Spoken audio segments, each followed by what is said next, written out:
சம்மதம் கொடுத்துட்டா எல்லாமே லீகல்னு நினைக்கிறீங்களா? இத பத்தி நான் உங்களுக்கு டீடைலா எக்ஸ்பிளைன் பண்றதுக்கு முன்னாடி உங்களுக்கு இந்த மாதிரி யூஸ்ஃபுல்லான லீகல் இன்ஃபர்மேஷன்ஸ் தெரிஞ்சுக்கணும்னா மறக்காம என்னோட பேஜை ஃபாலோ பண்ணிக்கோங்க. லால சம்மதம்னா என்னன்னு தெரியுமா? சிம்பிளா சொல்லணும்னா ஒரு பர்சன் எந்த பிரஷரும் இல்லாம ஃபுல் அண்டர்ஸ்டாண்டிங்கோட சொல்ற எஸ் தான் வந்துட்டு ட்ரூ கன்சர்ன்.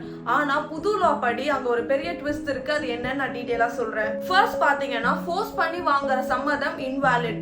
செகண்ட் பாத்தீங்கன்னா ஃபியர் ஆஃப் இன்ஜுரி, அடிச்சோ இல்ல அவங்கள மிரட்டி வாங்குற சம்மதம் வந்துட்டு இன்வாலிட். தேர்ட் பாத்தீங்கன்னா மிஸ்கன்செப்ஷன் ஆஃப் ஃபேக்ட், உண்மையை மறைச்சோ இல்ல ஏமாத்தி வாங்குற சம்மதமும் இன்வாலிட். ஃபோர்த் பாயிண்ட் பாத்தீங்கன்னா இன்டாக்சிகேஷன் ஒரு அன்சவுண்ட் மைண்ட், போதையிலயோ இல்ல மென்டல் இஷ்யூஸ்னாலயோ புரிஞ்சுக்க முடியாம கொடுக்கிற சம்மதம் வந்துட்டு இன்வாலிட்.